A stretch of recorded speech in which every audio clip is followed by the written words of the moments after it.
Hi everyone, welcome to my channel Be a Coder. In this video we'll discuss about data types in C. So we'll first see what is a data type.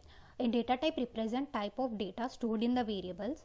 So it represents what type of data we are storing in the variables. So we need to declare, whenever you declare a variable, it is very important to declare its data type also. So if you have watched my introduction video about C, in that video I have told you that C is a statically typed language. That means we have to declare what is the type of the variable we are declaring before. Okay, so this data type introducing this data type in the program is really important. Okay, it represents the type of data stored in the variables. So C has many different types of data types, and here when you declare a variable with one data type, then only that particular data type value can be stored.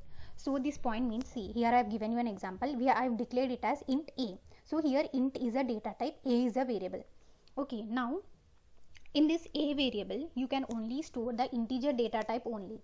So for this integer data type it will take 2 bytes of data is allocated in the memory. For this integer a variable, 2 bytes of data will be allocated, and here a can store only integer value only. You cannot give float values to the a variable because you have declared it as integer. Okay, if you try to give any float variable or character variable to this a, then you will get an error.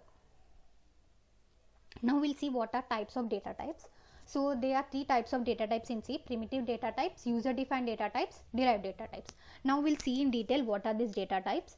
So first one is primitive data types. These data types are predefined data types, meaning they are already defined in C directory. So these are primitive data types are also called as predefined data types. That means they are already defined in the C library.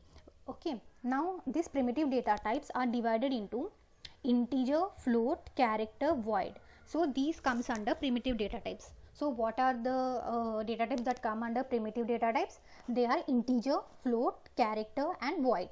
Okay, and again this integer, float and character can again be of signed and unsigned. Now signed data types means it can store both positive and negative values in int. So for example, if you have declared integer, so in integer if you declared it as signed integer, then you can store both positive and negative. If you declared it as unsigned integer, then you can store only positive values. In the unsigned data type, negative values are not allowed.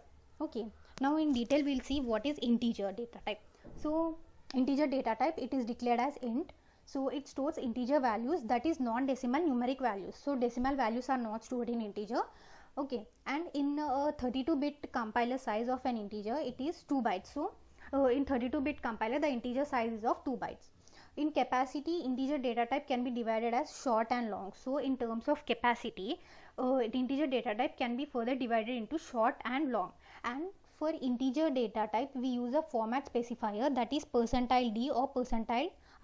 So in the previous video I have told you this about this format specifier in printf and scanf function. So to print and scan you need to give a format specifier. So for integer we use %d or %i to print the integer values. Okay, so as I said you, integer can be further divided into short and long. So and it can be of either signed or unsigned also.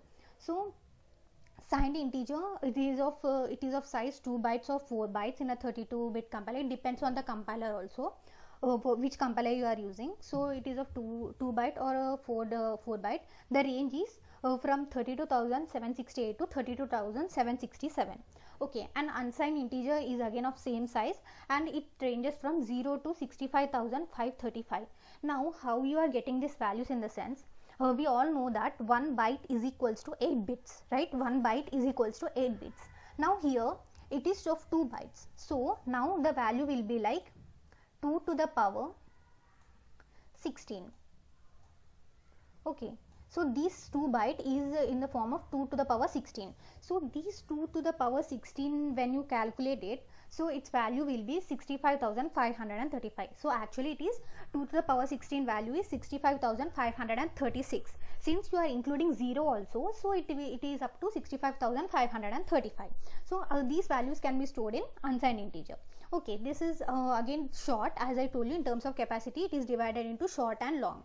So signed short and unsigned short, both are of 2 bytes only, and the range is from 32,768 to 32,767 and 65,535, 0 to 65,535.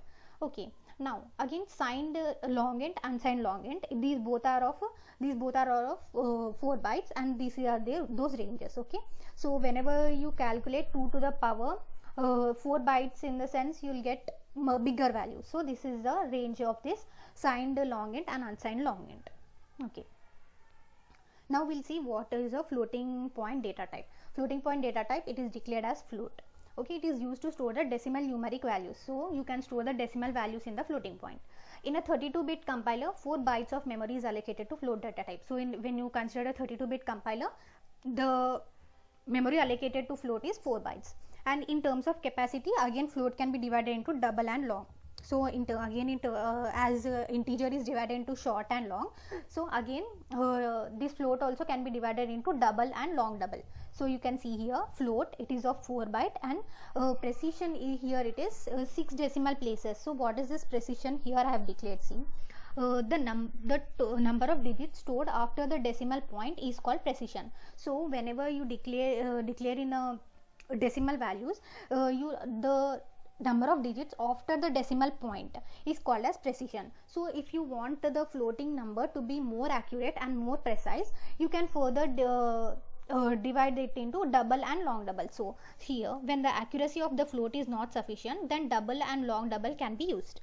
Okay, so it can store, this double can store up to 15 decimal values, and long double can store up to 19 decimal values. So double size storage size is 8 byte, and long double storage size is 10 byte. Okay, and this is the range of float data type. So minus 3.4 E38 to plus 3.4 E38, and here E is exponent. Okay, so this is the range of float data type.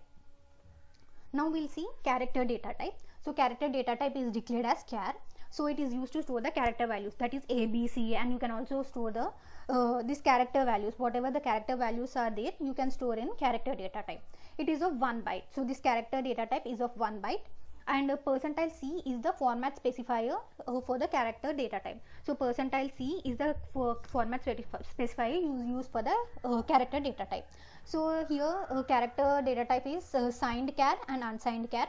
So this is of 1 byte size, and signed char ranges from minus 128 to 127, and unsigned char ranges from 0 to 255. So since this is of 1 byte, so 2 power 8 will be the value. So 2 power 8 value will be 256. Since you are including 0, it will be from 0 to 255. Okay, now another data type is void data type. So this void data type is a generic data type, and it does not return anything. So it is a general data type, it does not return anything. Now we'll see what are the derived data types. So these data types, as the name includes, these data types are derived from the other data types, that is they are derived from the primitive data types, but are grouped together. So examples of these derived data types are arrays, structures, and unions. So whenever you consider these arrays can be of integer type or a floating type array, or it can be a character array. So these arrays is storing the primitive data type values, so it is derived from the primitive data type. So that's why they are called as derived data type. So arrays, structures, and unions are derived data types. Okay, now we'll see user defined data types. So C also allows a user defined data type. So these are the data types which allows user to create their own data type. So these are the data types which are created by the user. Okay, and examples of this are typedef and enum. So typedef and enum comes under the user defined data types. So here is one point, one note, priority or order of the data types is this. So the short has the lowest priority and long double has the highest priority. This will be very useful when you are going to solve the MCQs on data type. So you can note this point. Okay, so this is about data types, and I'll be back with another video. Thank you for watching.